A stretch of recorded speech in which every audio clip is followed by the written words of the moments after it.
सत्य के बारे में अब तक सुना है, सत्य के बारे में अब तक सुना है। आया समय सत्य सुनने का खोजी, आया समय सत्य सुनने का खोजी।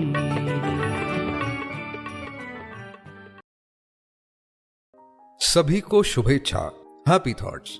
तेज ज्ञान संदेश के इस भाग में हम मानव शरीर की महिमा, इस महत्वपूर्ण संदेश को सुनने वाले हैं। हमारा शरीर अपने आप में एक बड़ा रहस्य है। क्या आप जानते हैं कि हमारे शरीर का महत्व क्या है? इसका असली उद्देश्य क्या है? हमारी सही पहचान क्या है? अगर आपका जवाब नहीं है तो यह संदेश आपके लिए है, जो आपको ज्ञान की नई ऊंचाई पर ले जाकर जीवन के असली लक्ष्य की पहचान कराएगा। प्यारे खोजियों, आप सबको शुभेच्छा, हैप्पी थॉट्स। आज का विषय शरीर से अशरीरी पर जाना, चार मीनार से पांचवें पर जाना। इंसान के चार शरीर हैं, पांचवा जो है वो उनके बीच में है। जैसे कहें चार मीनार, चार मीनार सबको पता है, चार मीनार है और बीच में खाली स्पेस। तो चार मीनार के बीच में जो है वह असली चीज है। अभी आप यहां आश्रम में बैठे हो तो जो बीच में खाली स्पेस है यही काम में आती ना। काम में क्या आता है? अगर ये खाली स्पेस ना होती, इसको भी भर दिया गया होता, तो आप कहां बैठते? आप कहते आश्रम किधर है? आप कहते आश्रम किधर है? कहीं बैठने की जगह ही नहीं।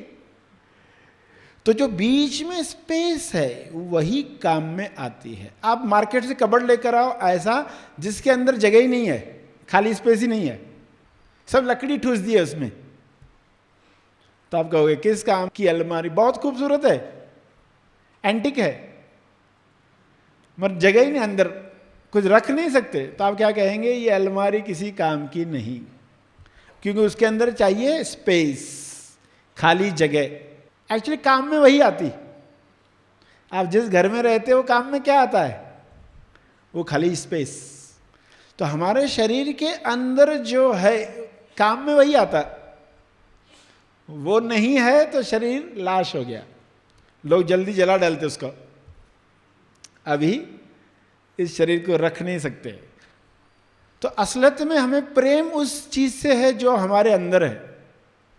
शरीर से होता तो उसको संभालते, उसको मम्मीफाई करते, मसाले लगा के रखते। शरीर से प्रेम नहीं होता किसी को, हर एक को प्रेम उसी चीज से है, मगर मालूम नहीं है, क्योंकि बाहर का आवरण ज्यादा हावी होता है, दिखावटी सत्य ज्यादा हावी होता है। जब जीवन में घटना होती है ना नेगेटिव, तो वो दिखावटी सत्य होता है।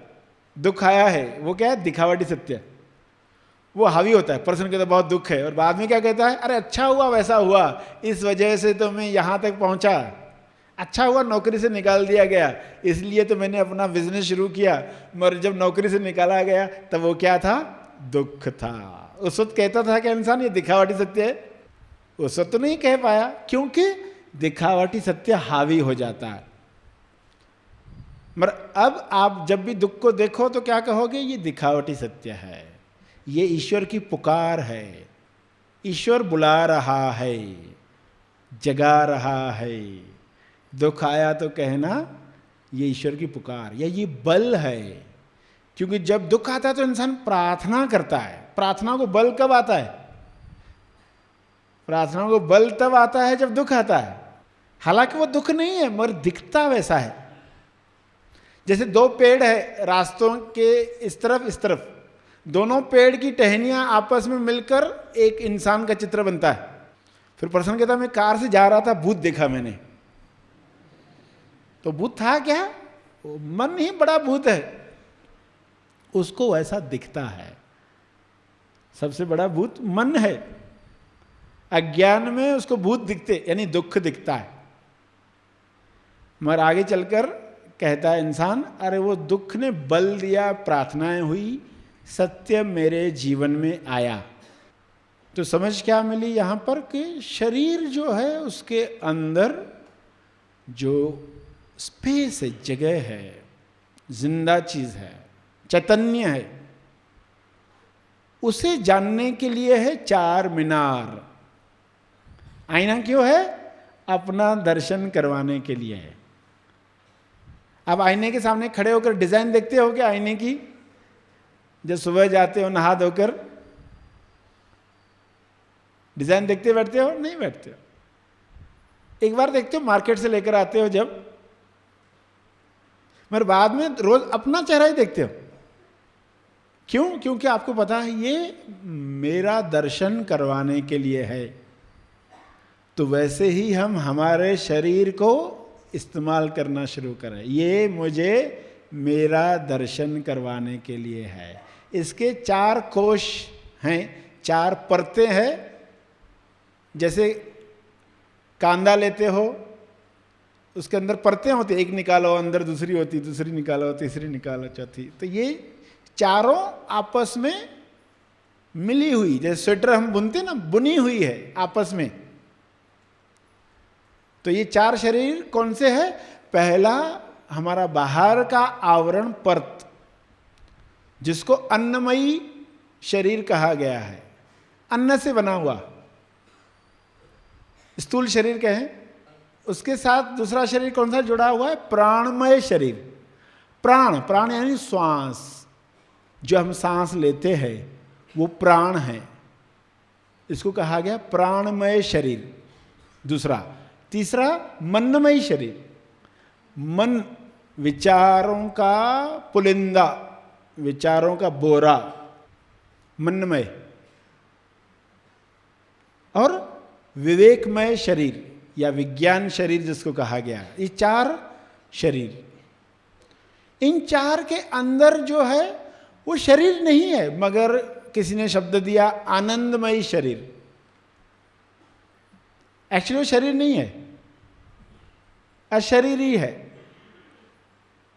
मगर जानना उसको है। और उसके लिए चार शरीर, आईना। कुछ शब्द आएंगे तो आप उसमें न उलझें। 5 शरीर 7 शरीर। शॉर्ट में सरश्री क्या बताना चाहेंगे? 2 शरीर, स्थूल शरीर है, सूक्ष्म शरीर है, और मूल जो है। मगर 2 से नहीं समझता है तो 4 टुकड़े इसलिए किए जाते हैं, वरना 2 शरीर।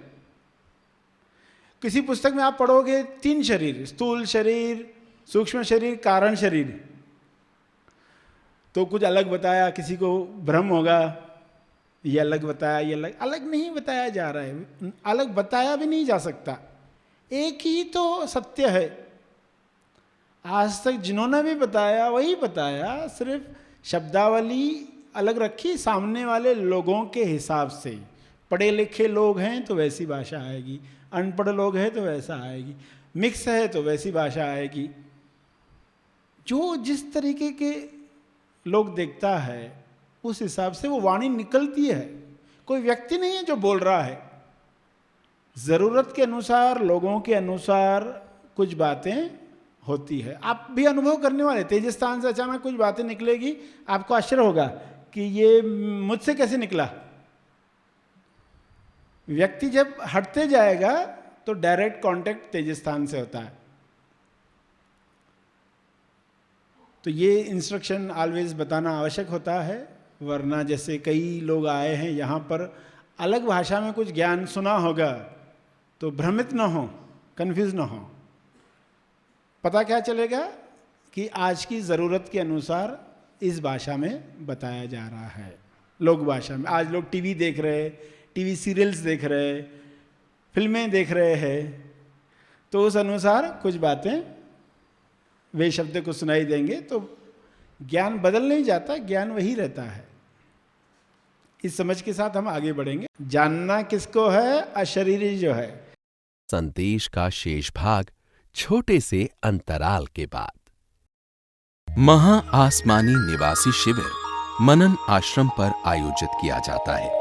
इस 5 दिवसीय शिविर में खोजी केवल सत्य श्रवण द्वारा आत्म साक्षात्कार की मंजिल तक पहुंचता है। इस यात्रा में खोजी कुछ नियमों और वचनों का पालन करते हुए हर दिन अंतिम सत्य की तरफ बढ़ते जाता है। स्वानुभव की इस यात्रा में खोजी को मैं कौन हूँ, इस पृथ्वी पर क्यों आया हूँ, मोक्ष यानी क्या मोक्ष इसी जीवन में संभव है?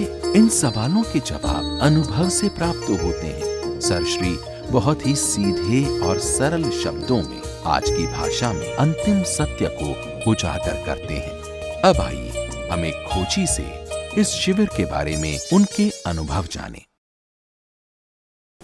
Happy thought. Happy thoughts. मैं प्रैक्टिस से डॉक्टर हूँ और मैंने मेरे प्रैक्टिस से पहले से जो गलतियाँ की थी, अगर मुझे पहले से ये ज्ञान मिलता था तो I would have reacted better way, I would have continued my life very smooth way. Now I have realise that whatever my time is there last 5 days, I have not wasted single minute. और दूसरा मुझे ये भी अच्छा लगा, अपना analysis है ना, it is exactly like western type. And I think दुनिया में ऐसा इतना अध्यात्म के बारे में स्टैंडर्डाइजेशन नहीं हुआ है। मेडिकल के बारे में बहुत से स्टैंडर्डाइजेशन हो गए हैं, रिसर्च भी हो गए हैं, लेकिन इतना इसके बारे में नहीं है। तो मेरा 5 दिन नॉट बिल्कुल वेस्टेज। और इसके बाद मुझे किसी भी जगह अध्यात्म लेके जाना नहीं पड़ेगा। I will continue till my life. I will spread this knowledge to most of the patients. Yes. And most of the people. I will thank you and throughout life I will remember. अब आइए हम संदेश का शेष भाग सुने। जानना किसको है? अशरीरी जो है। जानना किसको? जो मिस्टर 11 है। मिस्टर 11 कौन था? जिसके पास दशरथ हैं। मिस्टर 11 कौन? जिसके पास दशरथ हैं। दशरथ किसका पिताजी था? राम का। तो राम मिस्टर 11 है, असली राम।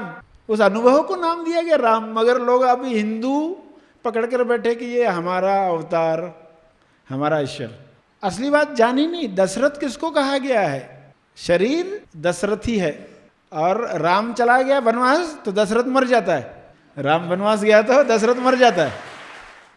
तो राम को वनवास मत भेजो, राम को हिरण के पीछे मत भेजो, राम को सोने के हिरण के पीछे मत भेजो, वरना किडनैप हो जाओगे, अपहरण हो जाएगा, वरना रावण आ जाएगा। रावण कब आता है? जब लोग राम को बेच देते, जाओ हमको हिरण चाहिए। असली आनंद नहीं चाहिए, सोने का हिरण। जब लोगों को सोने के गहने, सोने का हिरण प्यारा लगने लगता है, जब सोना पसंद आता है तो ईश्वर सो जाता है।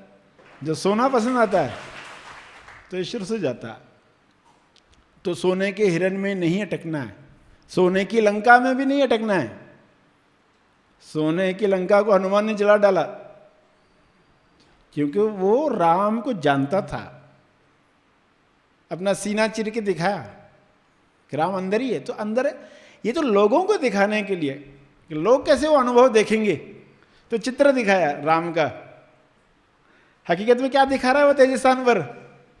उसी को समझने के लिए ये 5 शरीर किसी ने कहा, किसी ने 7 कहा। कुछ लोग तो इसी को ही ज्ञान समझ लेते हैं कि नहीं नहीं 7 शरीर, हमको तो 7 शरीर मालूम है, हमको तो 9 शरीर मालूम है, हमको तो 7 चक्र मालूम है, हमको तो 9 चक्र मालूम है, हमको तो 10वां द्वार भी मालूम है, हमको ये मालूम है, वो मालूम है। और ये सब छोड़ो, मिस्टर 11 जो असली है वो कौन है, उसे समझना इम्पॉर्टेंट है। ये तो समझने के लिए हम तोड़ तोड़ कर बताते। कोई चीज़ आपको समझानी हो बच्चे को तो आप चीज़ों को तोड़ तोड़ कर उसको बताते हो। ए एप्पल, बी बैट, तो आपको एप्पल की जगह उनको ए सिखाना है। ए सिखाने के लिए आप कुछ जोड़कर, कुछ तोड़कर उसको सिखाते हो। एक बार सीख गया तो वो ABCD एक साथ बोलता है। जब तक नहीं सीखा तब तक कहोगे ए अलग है, बी अलग है, सी अलग है, मगर बाद में हो जाती एक भाषा। उन्हीं ABC से शब्द बनते, उन्हीं शब्दों से पंक्ति बनती, उन्हीं पंक्तियों से पैराग्राफ, उसी से ही आर्टिकल बनता है, उसी से ही ग्रंथ बनता है, उसी से ही संसार की कहानी। तो ये कैसे तोड़कर समझाया गया। तो आत्मा कहा, परमात्मा कहा, पार आत्मा कहा, परम आत्मा। तो क्या बता रहे हैं, ये अलग अलग चीजें हैं? नहीं, मगर समझाया कैसे जाए। तो आत्मा शब्द आया, परमात्मा शब्द आया, और फिर पार आत्मा, यानी जो आत्मा के पार है। पानी है, बर्फ है, बाफ है, ये तीन अलग चीजें हैं? नहीं है। फिर तीन शब्द क्यों दिए, कोई पूछे आपसे? अलग नहीं है। क्यों? पानी ही बाफ बनता है, पानी ही बर्फ बनता है।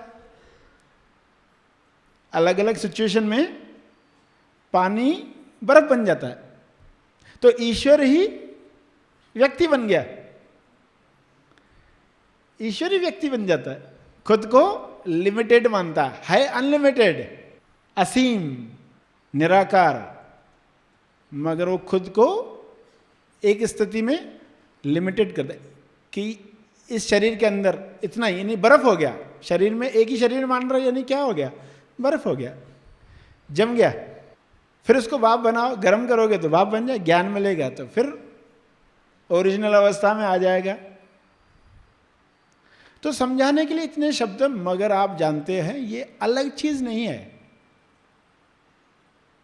उसी तरह कोई आत्मा कहे, परमात्मा कहे, पार आत्मा कहे, अलग अलग विश्वनाथ कहे, अलग अलग शब्द देकर, प्रभु कोई कहेगा तो क्रिश्चियन हो गया, ऐसा नहीं है। अल्लाह कहेगा तो कोई मुसलमान हो गया, चीज तो वही है ना। मगर लोग जब ये नहीं जानते, आपने सर्वधर्म एक समान सुना कि वाटर कहा, जल कहा, पानी कहा, नीर कहा, H2O कहा, है तो वही चीज, नाम अलग दे दिया। तो इसलिए भी कई लोग ज्ञान में उलझ जाते शब्दों से। नहीं नहीं, हमको ज्यादा मालूम है, हमको 7 शरीर मालूम है, हमको 9 शरीर मालूम है। तो ये 9 शरीर कैसे बने, उसी को ही तोड़ तोड़ कर समझाने के लिए, सिर्फ समझाने के लिए कि आपकी यात्रा आगे बढ़े। इस अनमोल संदेश द्वारा हमने इंसान के 4 शरीरों के बारे में जाना। पहला है अन्नमयी शरीर, यानी स्थूल शरीर। दूसरा प्राणमयी शरीर, यानी जो सांस हम लेते हैं। तीसरा है मनमयी शरीर, यानी विचारों का पुलिंदा। और चौथा विवेकमयी शरीर, यानी विज्ञान शरीर। इन 4 शरीरों के बीच 5वां है आनंदमयी शरीर, जो वास्तव में अशरीर है। 5वां सबसे मुख्य है, उसे जानना मानव जीवन का लक्ष्य है।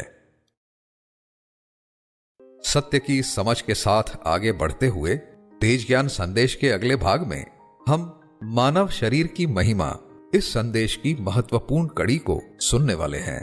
तब तक आज के सुने हुए संदेश पर मनन जारी रखें। धन्यवाद।